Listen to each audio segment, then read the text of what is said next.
서 12장 우리가 계속 새벽에 보고 있는데 잠시 말씀을 나누도록 하겠습니다. 뭐 아침에 이렇게 또 우리 장은 물축제 수고해 주셔서 너무 감사하고요. 또 이제 언제 내일까지 합니까? 모레까지입니까? 그렇죠? 예, 그래서 여기서 또 잘 되면 좋겠습니다. 오늘 예레미야 제 12장 1절에서 6절 말씀인데. 우리가 삶을 살아가다가 보면은요, 이제 좀 부조리한 것을 우리가 많이 보게 돼요. 그래서 사람들을 만날 때 사람 때문에 당하는 어려움들, 그래서 사람들의 관계 속에서 나는 어려움들이 있을 때 우리는 생각할 때 하나님 좀 이 관계 사랑 관계를 좀 어떻게 좀 처리를 해주시라, 이렇게 우리가 이제 하나님 앞에 기도할 때가 있습니다. 또 한 가지는 부조리한 세상, 이 부조리한 세상 속에서 하나님이 살아계시면은 이 부조리한 세상 좀 정리를 해주셔야 되지 않습니까? 왜 이 세상이 이렇게 부조리한데 하나님이 두고만 보십니까? 우리가 이렇게 말할 수가 있습니다. 또 우리가 이제 너무 악한 사람을 만나면 그 악한 사람으로 인해서 이제 마음에 하나님 앞에 원망이 생기죠. 저렇게 악한 사람인데 하나님 살려두십니까?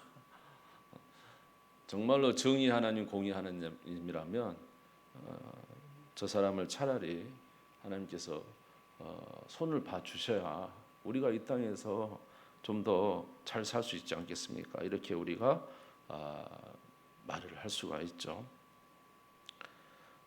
그런데 우리는 꼭 이것이 이루어져야, 그래서 우리는 항상 집중을 합니다. 이 사람을 어떻게 하든지 환경을 어떻게 하든지 어떤 문제가 해결돼야 우리가 이제 하나님의 살아계심, 정의와 공의를 우리가 알 수 있다고 생각을 합니다만은 그런데 꼭 그런 일들이 하나님의 손에서 해결돼야 그것이 공의로운가 정의로운가에 대해서는 우리가 생각을 해봐야 됩니다. 왜냐하면은 물론 그 일이 그 악한 사람으로 인해서 하나님께서 역사해 주셔야지만 된다는 우리 그 당위성은 있지만 좀 더 생각을 해보면은 그 한 가지 너무 작은 극소수 일만은 봐서는 안 되고 우리가 하나님께서 이 문제를 해결하시지 않는 이유에 대해서 한번 좀 생각해 보아야 되는데, 그 이유는 하나님의 큰 관점에서 좀 볼 수 있어야 된다는 거죠.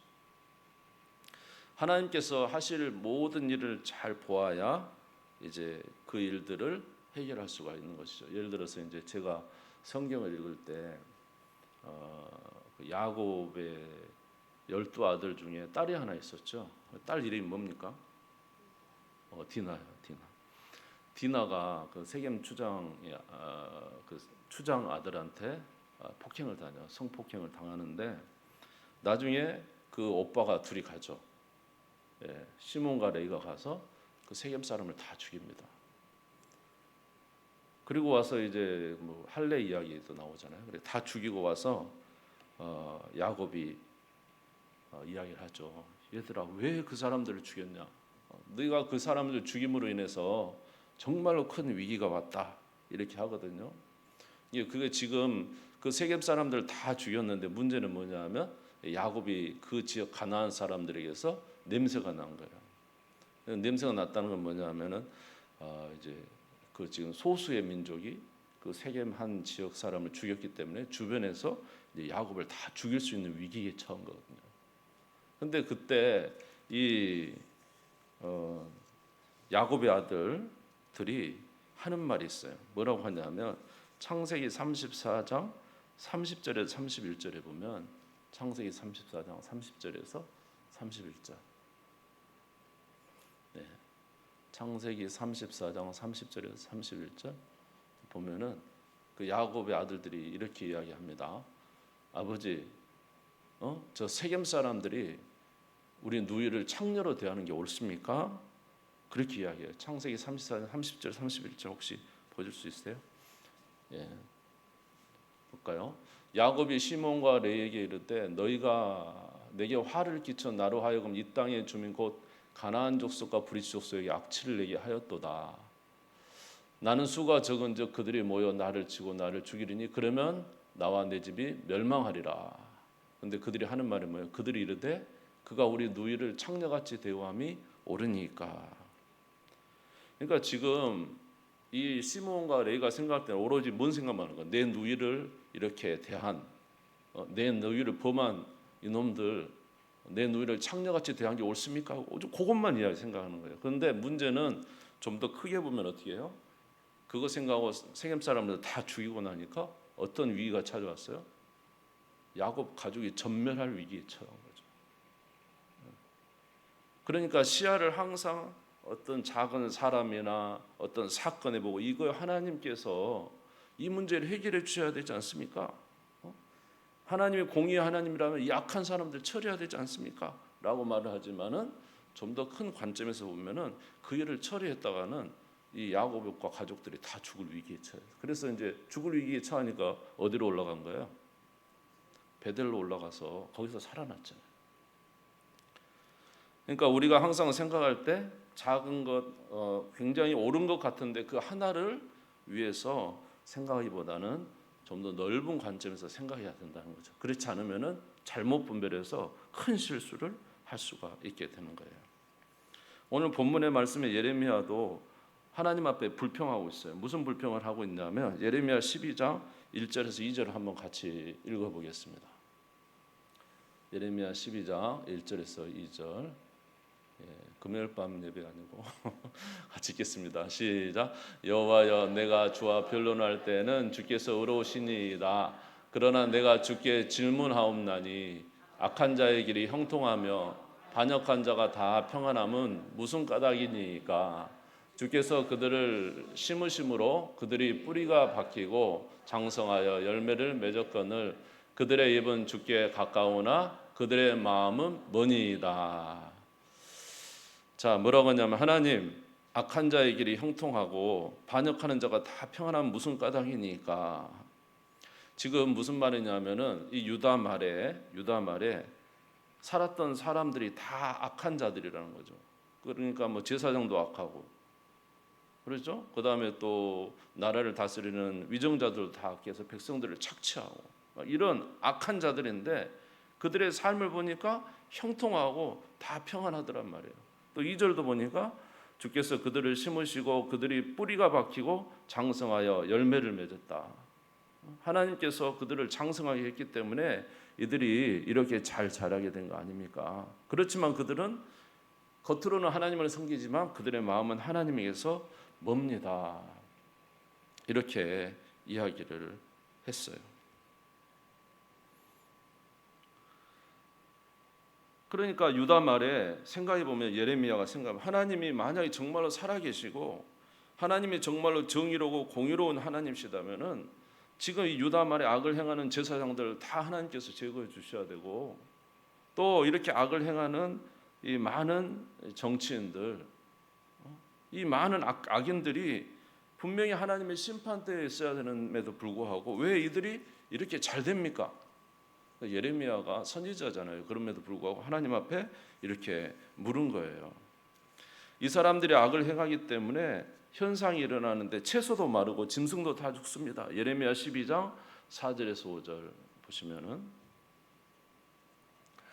언제까지 이 땅이 슬퍼하며 온 지방의 채소가 마르리까 짐승과 새들도 멸절하게 되었사오니 이는 이 땅 주민이 악하여 스스로 말하기를 그가 우리의 나중 일을 보지 못하리라 함이니이다 했습니다. 만일 내가 보행자 그건 5절이고요. 그래서 거기 보니까 이 채소도 마르고 뭣도 다 짐승도 다 멸절되게 생겼다라는 거예요. 악인들이 우리도 이제 로마서에도 보면 사람이 악하면은 이 세상의 모든 자연 만물도 다 죽어가잖아요. 그러니까 이 땅에 지금 우리가 지금 이렇게 세상이 많이 힘들잖아요. 비도 많이 내리고 아주 뜨겁고 이게 사실은 자연재해 같지만 성경적으로 보면은 이게 다 사실은 또 어떤 부분이 있는 거예요? 이 안에 살고 있는 우리가 하나님 앞에 점점 악해지기 때문에 자연히 이런 일이 있지 않나 생각이 됩니다.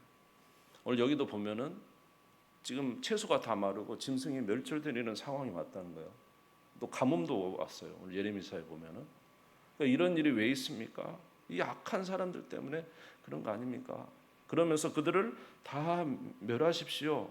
예레미야 12장 3절에 보니까 여호와여 주께서 나를 아시고 나를 보시며 내 마음의 주를 향하여 어떠함을 감찰하시오니 양을 잡으려고 끌어낸 것 같이 그들을 끌어내시어 죽일 날을 위하여 그들을 구별하옵소서. 하나님이 공의로운 하나님이시니까 그들을 다 끌어내시고 죽이셔야 멸하셔야 이 땅이 회복될 거 아닙니까? 하나님 왜 두고만 보십니까? 이렇게 이제 예레미야 선지자가 하나님께 말하고 있어요. 그랬더니 하나님께서 해주시는 말씀이 뭐예요? 자, 12장 5절 한번 같이 읽겠습니다. 12장 뜻밖의 말씀을 우리 주님이 하십니다. 같이 읽겠습니다. 시작. 만일 내가 보행자와 함께 달려도 피곤하면 어찌 능히 말과 경주하겠느냐. 내가 평안한 땅에는 무사하려니와 요단강 물이 넘칠 때는 어찌하겠느냐. 아멘. 그래 예레미야야, 진짜 이 사람들이 악해. 내가 정말 멸할 것이다. 그리고 나라를 회복될 것이다. 이렇게 주께서 말씀하시지 않고 뜻밖의 말씀을 뭐라고 하느냐 하면은, 야, 네가 보행자와 함께 달려서 이렇게 힘들면은 나중에 말과 경주할 때는 어떻게 이기겠느냐. 네가 보행자와 함께 걸어가면서 지금 걸어가면서 이렇게 힘들어하면 나중에 말과 함께 경주할 때는 어떻게 하겠느냐. 이렇게 말하는 거예요. 이게 무슨 말이냐면 지금은 편안할 때라는 거예요. 걸어가는 때라는 거예요. 나중에는 어떤 때가 온다? 말을 따라서 막 달려갈 때가 올 것이다.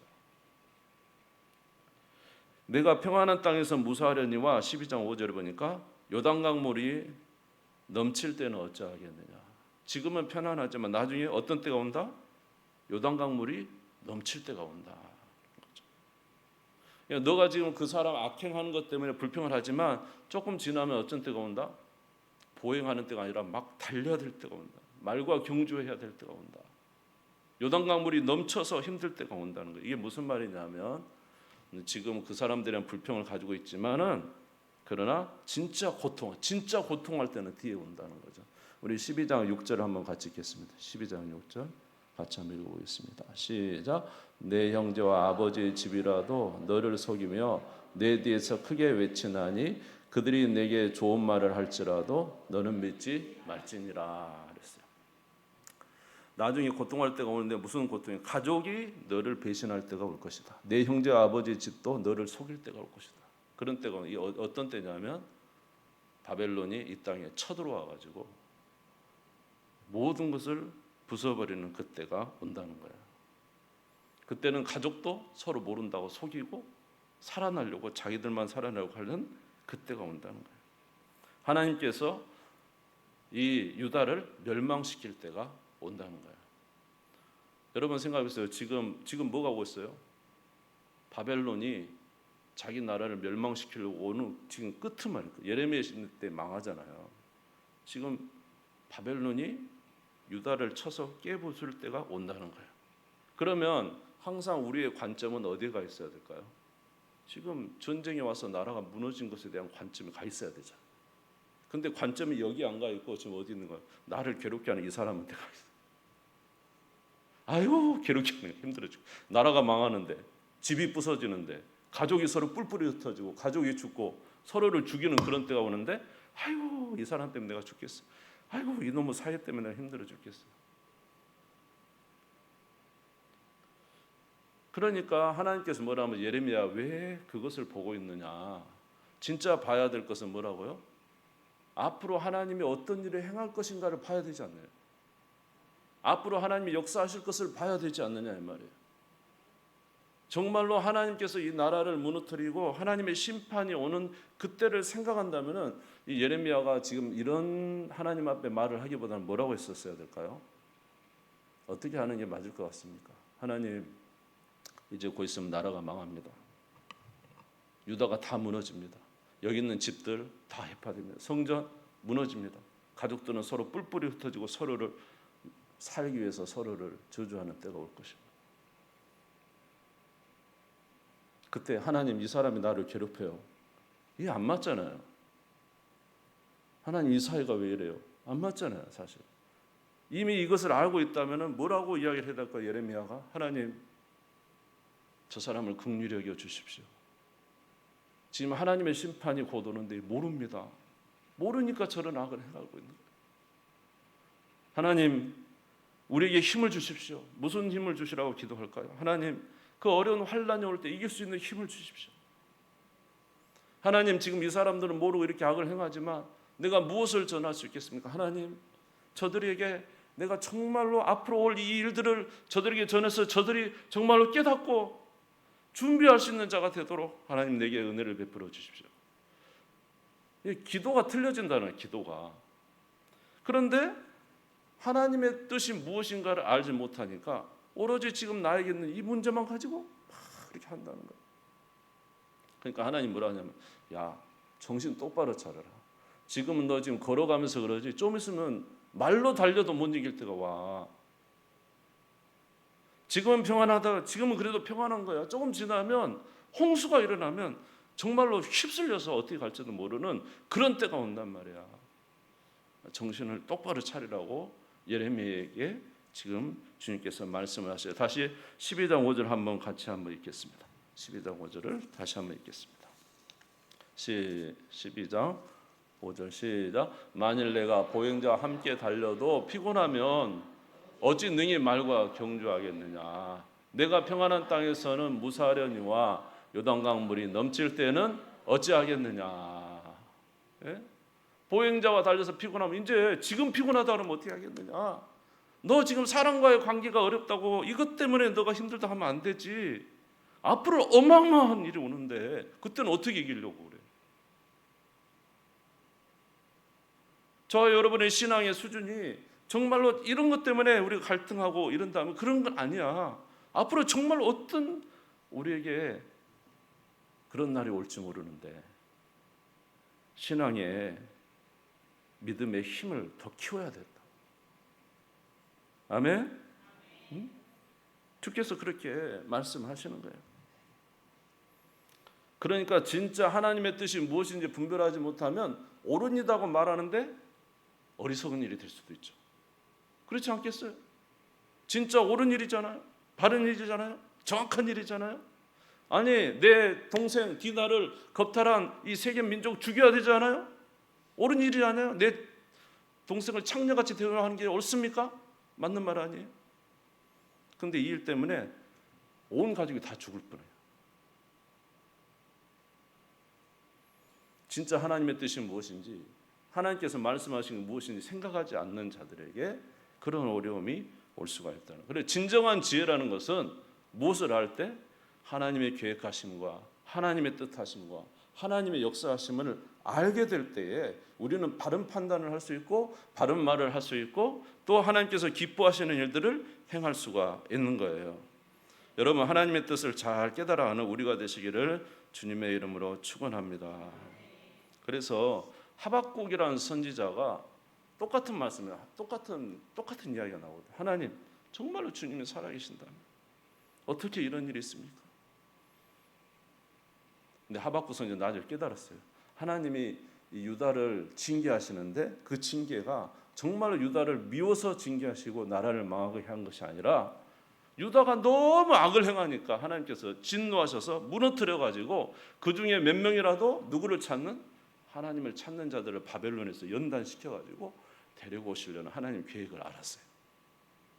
나라가 깨져도 하나님의 뜻이 뭐라는 걸 알았어요? 나라를 유다를 완전히 망하게 하는 것이 아니라 바벨론에 포로 가서 연단받아서 거기서 정말로 누구를 경외하는? 하나님만 경외하는 에스라와 그의 후손들 스룹바벨 이런 사람들이 와서 성전 짓고 다시 하나님 앞에 나무 강단에 딱 성경을 피면 다 일어나는 사람들. 그리고 비가 와도 하나님 말씀 듣고 눈물을 흘리는 사람들 다시 돌아왔어요. 여러분 아시죠? 우리 교회 성도님들 성경을 워낙 많이 읽기 때문에 다 아셔. 그러니까 이게 하나님의 뜻이라는 거 아니까 하박국 선지자가 지금 뭐냐 바벨론이 유다를 쳐와서 지금 나라가 곧 망하게 생겼어요. 그러니까 뭐라고 한줄 하박국 3장 16절에서 18절. 같이 한번 읽어보겠습니다. 시작. 내가 들었으므로 내 창자가 흔들렸고 그 목소리로 말미암아 내 입술이 떨렸도다. 우리가 우리를 치러 올라오는 환난 날을 내가 기다림으로 썩이는 것이 내 뼈에 들어왔으며 내 몸은 내 처소에서 떨리는도다. 비록 무화과 나무가 무성하지 못하며 포도나무에 열매가 없으며 감람나무에 소출이 없으며 밭에 먹을 것이 없으며 우리의 양이 없으며 외양간에 소가 없을지라도 나는 여호와로 말미암아 즐거워하며 나의 구원의 하나님으로 말미암아 기뻐하리로다. 할렐루야. 하나님의 뜻을 깨달으니까 지금 나라가 망하니까 막 뼈가 썩는 것 같은 고통이 오는 거예요. 당장 코앞에는 온 나라가 다 초토화될 거니까. 근데 뭘 알고 있어요? 하나님이 회복시킬 것에 대한 확신이 있어요. 하나님 뜻을 알았어요. 그러니까 뭐라고요? 내가 여호와로 인하여 기뻐한다. 무화과 나무에 무화과가 없고 외양간에 소가 없고 소출이 없어도 누구로 인해서? 하나님의 계획을 알았기 때문에 기뻐할 수가 있는 거예요. 하나님의 뜻을. 그러니까 우리가 하나님의 뜻을 아는 게 얼마나 중요한가 말이에요. 하나님의 뜻을 아는 거. 예레미야 예가 3장 29절에 33절도 같은 말씀이에요. 예레미야 예가 29장 33절. 나라가 망해서 막 다 울고 있는 이 예레미야가 이제 하나님의 말씀으로 다시 생각을 합니다. 같이 읽어볼까요? 시작. 그때 이를 뒷글에 들전 혹시 소망이 있을지로다. 자기를 치는 자에게 뺨을 돌려대어 치욕으로 배불릴지어다. 이는 주께서 영원하도록 버리지 아니하실 것임이며 그가 비록 근심하게 하시나 그의 풍부한 인자하심에 따라 긍휼히 여기실 것임이라. 주께서 인생으로 고생하게 하시며 근심하게 하심은 본심이 아니시로다. 아멘. 오히려 이제 이렇게 이제는 애가 시대 때는 성전도 무너지고 성벽도 무너지고 다 죽고 그야말로 이제 완전 초토화된 상황이죠. 왜 날마다 나는 죽지 않을까라는 이런 상황이 있을 때 예레미야가 나중에 깨달았어요. 하나님이 우리를 멸하시지 않는구나. 하나님의 본심은 우리를 망하게 하는 게 아니구나.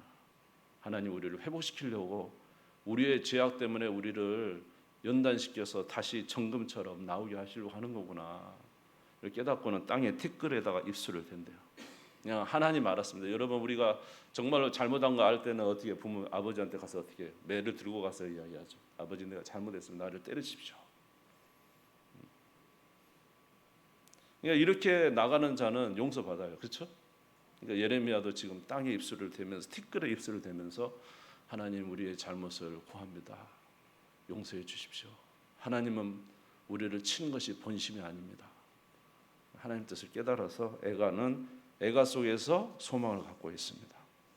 오늘 예레미야서 11장 15절에 16절에 보면은 그런 내용이에요. 거기도 그렇게 되어 있어요. 내가 그들을 뽑아낸 후에 내가 돌이켜 그들을 불쌍히 여겨서 각 사람을 그들의 기업으로 각 사람을 그 땅으로 다시 인도하리니 그들이 내 백성의 도를 부지런히 배우며 살아있는 여호와는 내 이름으로 맹세하기를 자기들이 내 백성을 가리켜 바알로 맹세한 것 같이 하면 그들이 내 백성 가운데 세움을 입으려니와. 예레미야도 이제 알게 된 것입니다. 그러므로 사랑하는 성도 여러분, 중요한 것은 저와 여러분이 누구의 뜻을 아는 거예요? 하나님의 뜻을 아는 게 중요해요. 아멘. 그래서 저와 여러분은 마지막까지 잊어버리지 않아야 될 게 하나님 말씀을 날마다 묵상하는 거예요. 하나님의 뜻이 무엇인지 알면은 문제가 쉽게 해결이 돼요. 하나님의 뜻이 무엇인지 알게 되면은 너무 감사해요. 기도 왜 합니까? 기도. 예. 우리는 두려움과 염려로 왔지만 하나님 깨달게 되면은 해결이 돼요. 중요한 것은 환경이 아니라 내가 못 깨달아서 그런 거잖아요. 여러분들 그럴 때 많이 느끼죠. 어느 날 기도했는데 이게 아니었구나. 하나님 이런 계획이었구나. 그걸 알게 되면은 사람 대하는 게 틀려져요. 그렇게 무거운 짐도 하루아침에 끝나요. 근데 우리가 하나님 뜻을 모르고 우리는 그저 오로지 작은 문제 하나에 목을 메고 있는 거예요. 그러니까 우리가 어려워진 것입니다. 사실은 이제 유다의 심판, 바벨론에 의해서 유다의 심판이 오지만 저와 여러분에게도 심판이 오잖아요. 우리도 이제 얼마 안 있으면은 여러분 다 이제 좀 죄송하지만 우리도 다 장례식장 갑니다. 누구나 다 가요. 그리고 우리 인생은 멀지 않았다. 예. 우리는 오늘날 옳고 바른 것을 말하지만 생각해 보십시오. 옳고 바른 건 물론 그 고쳐야 되죠. 그런데 우리의 마지막 때 주님이 오셔서 우리의 마지막을 그날을 우리가 생각한다면 오늘 우리가 어떻게 해야 돼? 정말로 그날을 생각하고 이스라엘 백성들에게 바벨론에 의해서 유다가 망하는 그때를 생각할 때 예레미야의 생각이 틀리는 거죠. 저와 여러분의 삶에 마지막이 정말 온다. 우리가 주님 앞에 서야 된다. 그날 우리는 하나님 나라 가야 된다. 그럴 때 우리는 어쩔까요?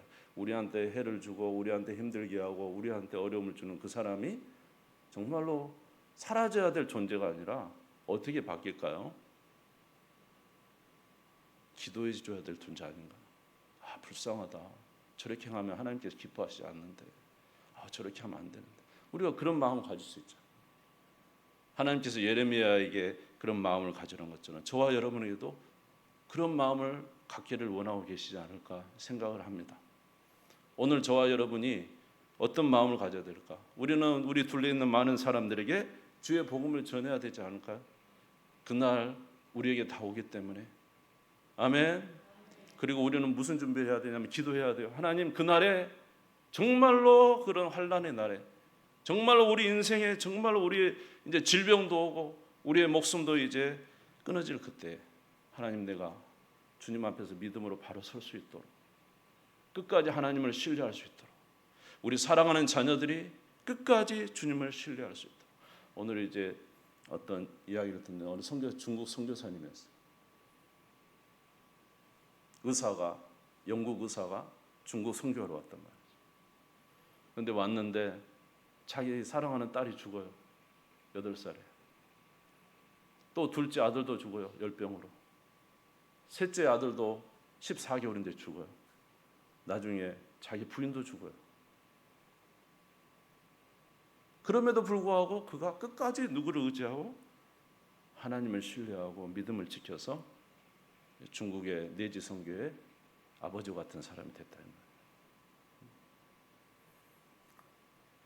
우리가 주님 앞에서 언젠가 주님 앞에 또 서야 될 날도 있다는 사실을 우리가 기억하면서 오늘 우리의 삶에 물론 정의와 공의와 바른 것을 행하지 말라는 건 아닙니다.